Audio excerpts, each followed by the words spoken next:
Hoje eu quero falar sobre um livro que eu já li algumas coisas dele, mas eu comecei a reler de novo e me aprofundar mais. É esse livro aqui,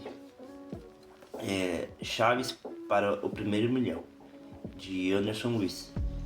No caso, claro, é um livro que ele fala sobre financeiro, muito sobre financeiro, mas também bastante coisa sobre mentalidade das pessoas, é, ensinando questão de paradigmas, como que a gente pensa sobre as coisas. E na verdade tem vários ensinamentos que eu super recomendo. Chaves para o Primeiro Milhão, de Anderson Luiz.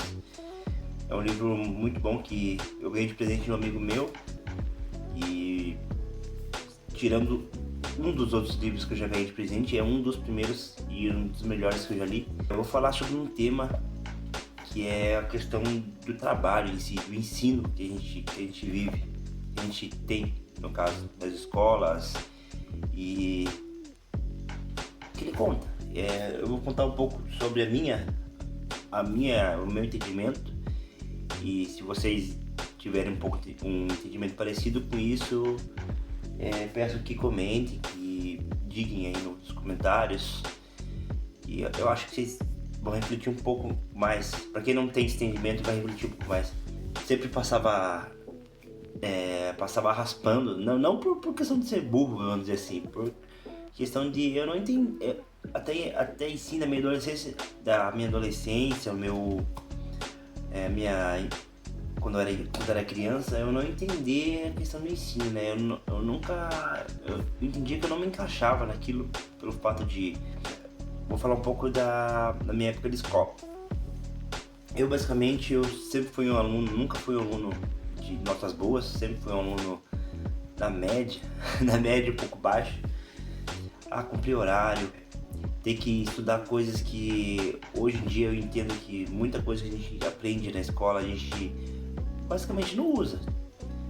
Vamos dizer assim, uma forma de Bhaskara ali, se você não for virar um matemático mesmo ali, você não vai usar pra sua vida. Um pedreiro, vamos dizer assim, né? Um cara que trabalha ali na lida, no dia a dia, o cara que terminou os estudos, o cara basicamente não vai usar. Claro, tem muita coisa na escola que é útil, né? Mas não vou dizer a maioria, mas boa parte das coisas que a gente aprende na escola não é útil, né? É legal aprender, mas muita coisa que você não vai levar pra vida. E até então eu não entendia por que, né, que a gente vivia naquela correria de aprender as coisas e você aprender matérias que você até então, a gente pensava, eu no caso pensava que, bom, eu vou aprender isso porque vai ser bom pro meu futuro, né? Mas teve muita coisa que depois que eu saí do colégio, que na verdade eu esqueci, porque não foi relevante na minha vida. E eu não entendia por que daquilo de cumprir horário, fazer provas e a sua inteligência ser regida por uma nota, entende? Ser avaliada por uma nota. Às vezes eu lembro que tinha eu também, mas eu lembro que tinha amigos que eram inteligentes, mas para outras coisas, claro, para coisas boas, né? Mas no quesito da escola, era na média ou era baixo que isso. E eu pensava pra mim que eu não me encaixava nisso, né? Eu pensava que eu era burro, vamos dizer assim, né? E claro, se não tiver um conhecimento, a gente se torna burro. Tem certas coisas que se não explicar pra gente, a gente não entende.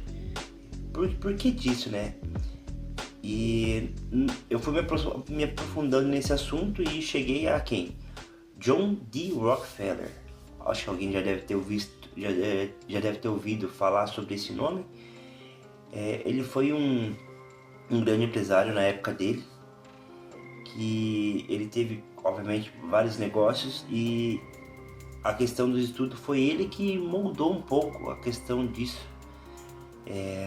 O que ele queria?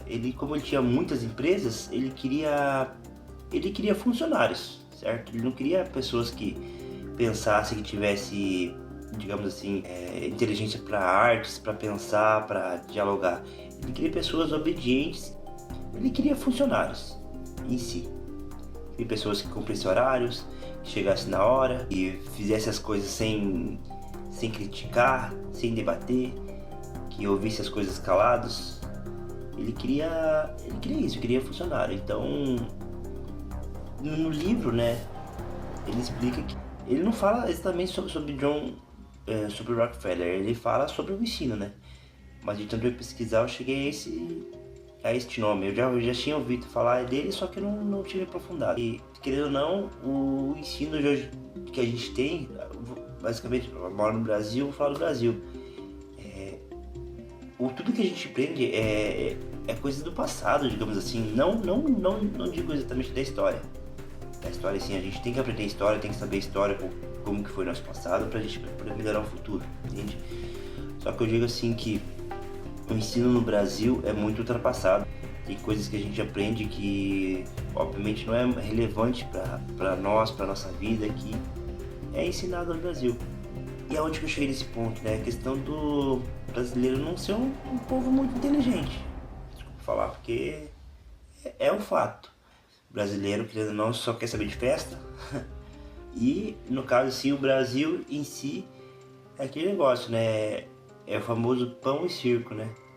Digamos, do começo do ano não, de abril, digamos assim, até quase o final do ano, o pessoal se lasca, se tá pagando imposto, tá ferrado, e o governo pegando imposto, e todo mundo bravo, e, né, e chega o final do ano, o que acontece? Carnaval e festa e cachaça e mulher pelada e tudo para distrair o povo, pro povo não ficar pensando nos problemas, né? E eu penso assim, se você não conquistou nada na sua vida, se você não tem nada para que você comemore, por que você vai comemorar? Eu moro no sul, né? Eu moro no Paraná. Obviamente que no Paraná a gente não tem tanta costume de comemorar carnaval, pular carnaval, ficar ali uma semana de festa, né? Mas eu digo pelo resto do Brasil em si, que são ali semanas, meses ali de festa e cachaça e só loucura, que eu penso assim, qual que é o sentido disso? A gente trabalha o ano todo, se festa, se fode o ano todo, só o grosso entrando, né, digamos assim. e aí pra chegar no final do ano pra festejar, eu pergunto, festejar o quê? Se a gente não conquistou nada, muitas vezes, né, a maioria do povo brasileiro não conquistou nada, tá pobre, tá falido, mas aí chega o final do ano, pinga, cachaça e foguete, né, como diz a música. E eu fico pensando, né, por que disso, né, por que tanta distração? Voltando ao assunto da educação, o sistema em si, não vamos falar sobre conspirações, né, mas o sistema em si, por exemplo, de educação, não quer que você seja uma pessoa pensadora, que tenha um pensamento crítico, que tenha ideias novas, inovadoras. Não, quer que você seja um escravo, porque se você for para lá pensar, muitas coisas, praticamente, eu não sei, 70% de coisas que a gente faz na escola é coisas que a gente faz no trabalho, querendo ou não. No trabalho e na escola você tem que cumprir um horário, tem que acatar a ordem do professor, claro, tem que respeitar todos os professores, né, independente de qual matéria, né, é uma pessoa que está ali trabalhando também, só que o professor é como seria seu nosso encarregado, nosso líder de setor. Por exemplo, eu me questiono muito, eu me pergunto muito, hoje em dia, são coisas básicas pra gente ter uma vida boa, uma vida abundante, questão de educação financeira, digamos, no Brasil. Por que no Brasil a gente não tem educação financeira nas escolas? Que, no caso, é uma coisa que seria muito útil para o nosso futuro, entendeu? Não. E tem coisas que a gente aprende que você vê que não foi útil, no caso, para quem já estudou, já terminou os estudos, e para quem está estudando não vai ser útil no seu futuro. Na minha percepção, educação financeira seria uma das coisas mais úteis para se aprender. A educação financeira, conhecimento pessoal, se conhecer, se autoconhecer, saber sobre quem você é, sobre seus pensamentos. E isso tudo é deixado de lado. E eu fico pensando, né, o porquê, né? Pensava nisso, né? Daí eu li esse livro e cheguei a essa conclusão, né? No caso, eles não querem que a gente pense, né? Eles querem que a gente acate ordens tranquilamente e seja um funcionário. Quer que chegue no horário, obviamente, bate o ponto de trabalho, faça serviços ali repetitivos, maçantes, para receber um salário que muitas das vezes não condiz com o serviço, para chegar em casa cansado e muitas vezes muitas pessoas ir atrás de remédios para melhorar e vira um ciclo, né? Daí, digamos assim, a indústria farmacêutica ganha muito com isso. No caso, assim, né, o sistema ele dá o problema, mas ele dá a solução também, né? Digamos, tem que trabalhar para ganhar dinheiro, para pagar conta, para comprar coisas que muitas das vezes são inúteis para a gente. E para você ganhar um pequeno pico de dopamina, para você depois ficar triste, tomar remédio, para ficar feliz, para voltar a trabalhar e vira um ciclo sem fim, que leva a pessoa. E a ansiedade é a doença do século, né? Claro, né? Tirando isso, tem muita coisa que acontece na vida da pessoa que leva a isso, mas o sistema em si ajuda muito a isso, a chegar nisso. Resumindo, né? Rockefeller queria produtividade e produção, não questionamentos, rebeldias, né? Que geralmente a pessoa que tem um ar crítico, um ar que pensa, geralmente a pessoa mais criativa, geralmente a pessoa é questionadora, ela burla sistemas. E ele e outros empresários que estavam nesta mesma ideia não queriam isso, né? Queriam funcionários, digamos, burros de carga, vamos dizer assim, para cumprir ordens e acatar com as coisas que eram mandadas, né? E a gente for pensar, obviamente, né? Desde a época dos nossos pais, né? A gente ganhava recompensas, digamos, né? Para passar de ano, para fazer nossas notas boas, entrar num emprego que muitas vezes é maçante e a gente dá o sangue, né? Para isso, mas não é recompensado, não é bem recompensado por isso. E o sistema ele quer isso.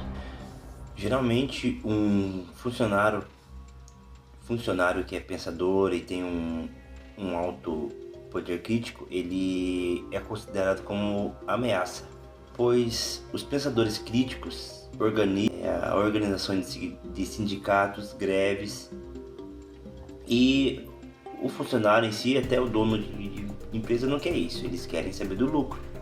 Muitas vezes não ligam muito para o funcionário, querem saber mais do lucro do que disso. E, geralmente quando você critica algo, é levado como um funcionário ruim, que não tem produtividade, e muitas vezes a gente quer até melhorar o serviço em si, só que como já está regida uma regra ali, a gente não consegue. Comece a pensar um pouco sobre isso, não sei se você já pensou sobre isso, sobre esse assunto. São coisas que agora, para mim, está sendo um pouco incômodo. Deus está vendo por esse lado, né, por essa visão. E antigamente eu não entendia, né, eu ficava um pouco perdido porque não sabia, né, como reagir, como se pôr, me sentia bastante ansioso, questão de trabalho e tudo. Hoje em dia eu até entendo, consigo ver agora com outros olhos e se questione sobre as coisas, sobre tudo na verdade, não só sobre o emprego, mas sobre a religião, não religiosidade, mas religião, sobre política, sobre tudo. Antigamente, vamos dar um exemplo da política, né? A gente vê o problema, a gente sabe que tem problema, sabe, tem uma ideia de como mudar, que às vezes a solução é muito fácil, só que nem a esquerda nem a direita muda. É coisa simples, que questão do financeiro às vezes é simples, e eles não. Você vê que o negócio é simples, mas nenhum dos dois lados decide mudar. Fica só empurrando para outro, para fazer o povo em si brigar e desfocar um pouco sobre o assunto. Então se questione mais, pense mais sobre as coisas que se passam sobre a sua volta. Não acredite em tudo que você vê, que você escuta.